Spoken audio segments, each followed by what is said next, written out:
Day 12. Wow, 12 days, or we're halfway there, halfway mark. Um, Good practice today. We got a chance to clean up some corrections in our short yardage and goal line. That was kind of the emphasis today. Do some 2 minute, which we did with all three groups. We did a little bit of 7-on-7 in the red zone, things like that. So we're doing a lot of different situational things, but mostly the emphasis of the day was to clean up the short yardage and goal line stuff that we installed last Saturday. I think both sides needed it, get a chance to get those packages cleaned up and ready to go. So it was good to get that work in, but nice, cool, brisk morning this morning. Our guys are understanding and embracing the start of the season this year. For this year compared to what normal years is. Normally you're starting a game in beginning of September and it's 80 degrees or so. You froze up there, Coach.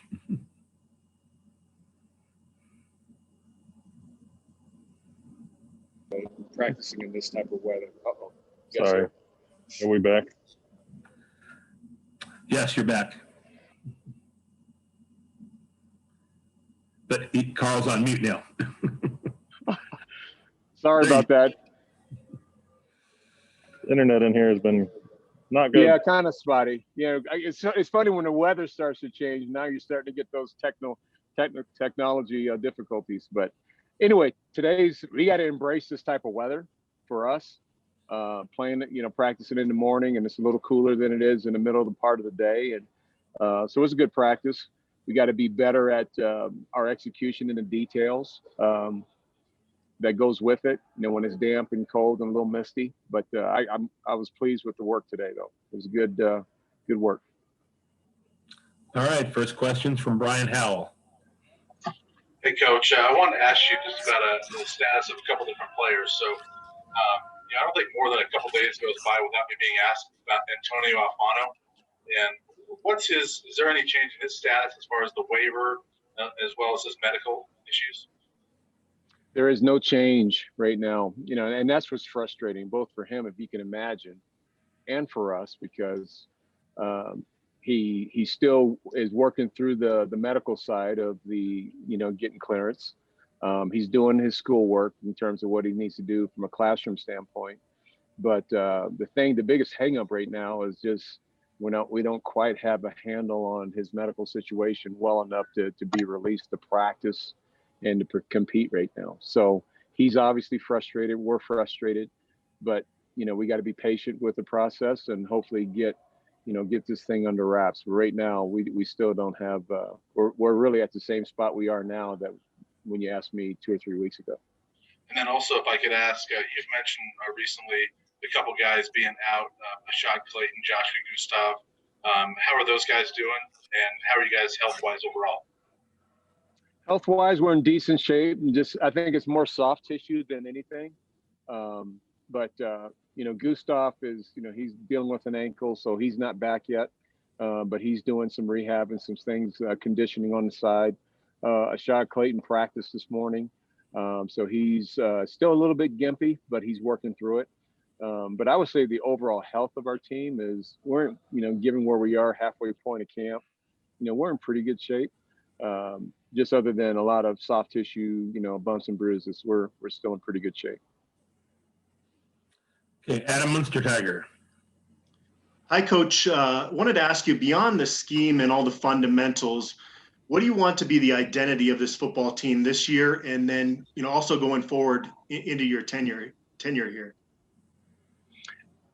The identity, what we want to possess this year is we want to play very efficient, very very clean football, and that's a challenge that we've embraced. And you guys have heard me, for several months now, we didn't have a spring practice, but that's not an excuse, that we didn't have a spring practice. You guys heard me say that. So, I'm really challenging this team on playing as efficient and sound and being very proficient at what we do offensively and defensively and special teams. So, those are the things that I think are important that I see day in and day out that, what gets teams in trouble is that if they're not, on the same page, so to speak. So, we need to do a really good job of understanding our systems, and our guys are really buying into digesting that information. We got to continue to work on and honing that in. But I think ideal for us is, and you probably heard me say this, Adam, weeks or months ago, is, I believe playing to be a championship level team, we need to play great defense. That's the cornerstone of our program, is playing great defense. And then the offense take advantage of the greatness of the defense by putting points on the board because they're getting the ball back for the offense. So philosophically, that's really what I'm thinking. That is really our philosophy in terms of our program. I think we're working in that direction, what we're doing. But what I see our team needing to do for this, for these 6 games, this fall, is that I want to play clean, high level, great execution football, and the best way we can do it with what we have. And that's really what has got their attention right now. Let's go to Henry Chisholm. Hi, Karl. So since you guys have been able to watch a lot of the country start their college football seasons, is there anything that you can pick up on, like the scoring is up across the country, that you can use when it is time for Colorado and the Pac-12 to come back as some sort of advantage? Well, it's interesting because like in the NFL, when they started their season, you can tell that, like even the scoring in the NFL was higher, right? I mean, everyone's scoring more points. You can tell defensively they were probably a little bit behind because they weren't tackling as much. And I firmly believe that's because of the preseason games that they missed. They weren't able to work on those physical aspects of the game. And I think the same thing really relates in college too. Given COVID and the situation that we are and how late we got started and getting ready to play, there's going to be some inconsistencies early on. And I know that, we all know that right now, and that's the things that I was just trying to answer with Adam's question, is that we need to play as efficient as we can, really understanding our systems well, because that's what I see, where there's ill-timed plays or mistakes that are being made, balls not, being thrown in the right, in terms of progressions and things like that. So a lot of those things that you're seeing in college football is because of the inefficiency that you see. So we're really trying to guard against that. We're really trying to beat that like a drum about how effective we need to be right at the onset. And I'm not expecting to be perfect execution at the very beginning of the season, but, we believe though that each week and, as we go forward, our systems and our team should get better and better as we play. All right, Justin Guerrero. Hey, Coach. We were joined by Coach Summers a couple days ago, who was talking to us about the importance within your secondary, just a lot of young guys, the importance of them stepping up for you this year. A lot of true sophomores, true freshmen. Mark Perry, KJ comes to mind. We had heard Nigel Bethel had an interception in the scrimmage. Overall, at this point in camp, can you talk to us a little bit about what you've seen from some of those younger DBs and overall just your confidence level in some of those younger guys back there? Well, the confidence is very high. These guys that are playing are very talented. Some of them were dual, players playing on offense and defense when they were playing in high school. So now they're, some of these guys are concentrating on defense, and it's a good young group. You mentioned with KJ and Mark Perry that played last year, Tariq Luckett that played last year. These are all 3 young players that had to play because of injury. Those guys are much better, going into year 2 in this system of what we're doing. Nigel Bethel, who you mentioned, is having a really good camp. He seems to be around the football a lot. He seems to be a guy that's made a play in camp, and he's had at least 2 or 3 interceptions, in the course of training camp, and he's doing really well. Freshmen, I think we're counting on those guys to being a factor too. With Torrin Pickman, he's getting his feet wet with what we're doing. Will Anglin, who's also playing the safety positions, they're all, digesting the information as best we can. Christian Gonzalez, who plays corner, he's having a really good camp himself too. So overall, it's a very young team and very young secondary, but they're very talented, very talented. So it's just a matter of those guys really honing in, seasoning themselves, and them getting used to each other.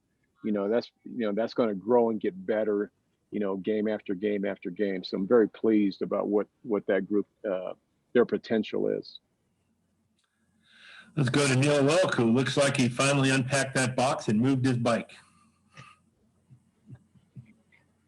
Hey, Karl, you talked about efficiency. How important is it over these next couple of weeks to dial in on all those details that you're talking about so they become instinctive rather than them having to think about all the things they're doing?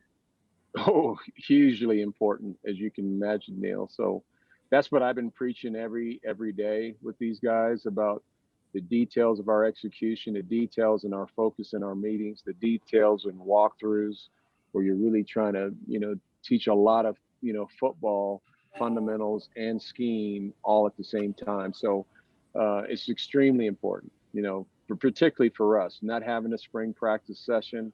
We're having to do all of it at once. So there's a sense of urgency that we need to have, coaches, players, our systems. We got to make sure that we're utilizing what's needed to be used for us to be successful. And I think the biggest question mark, Neil, is, we have as coaches have to do a really, really thorough job in our assessment about how much information to give these guys. So we want them to play fast. We want them to turn it loose and do the things that are going to allow them to be great players. But there's a fine line with, getting that type of ability and that type of reaction from your players. You want them to play that way, but you don't want them to have so much information where they're thinking. So, we're trying to make sure we have a good balance where we have enough in to be good for us to strategize against opposing teams, but we still want to have the ability to play fast, and our kids know it, and they can just run and do what they do. Hey, Coach, it's time Given that you only have 4 weeks, to get them to do that, and then they're used to having 6, 8, 10 weeks over the summer, how hard is it to get them to focus on those details and know how important that is? They know how important it is. It's something that's been preached every day. I don't stress over it. There's no sense stressing over it and putting it to a point where if I'm very stressful about it, then that's going to permeate with them. So we don't stress over that. We just realize and are just realists about what our situation is, what needs to be accomplished, how do we get there, and then how much do we use to get there, right? So those are the things that we try to work through as we go forward. And the team has done a tremendous job of just understanding, our scope, our objective, what they need to accomplish. And, for the most part, they've been pretty locked in. Last one for you, Coach, is from Jack Carlo from the CU Independent. Hey, Coach. I don't want to open too big a can of worms here, but with the crazy world that is high school football right now with all the cancellations across the country, I was just wondering if that's had any major impacts on the recruiting side of things for you guys. Yeah, absolutely, Jack. Yes, it's impacted us a lot. There's a lot of we have a really good recruiting class right now. That's a 21 class we're real excited about.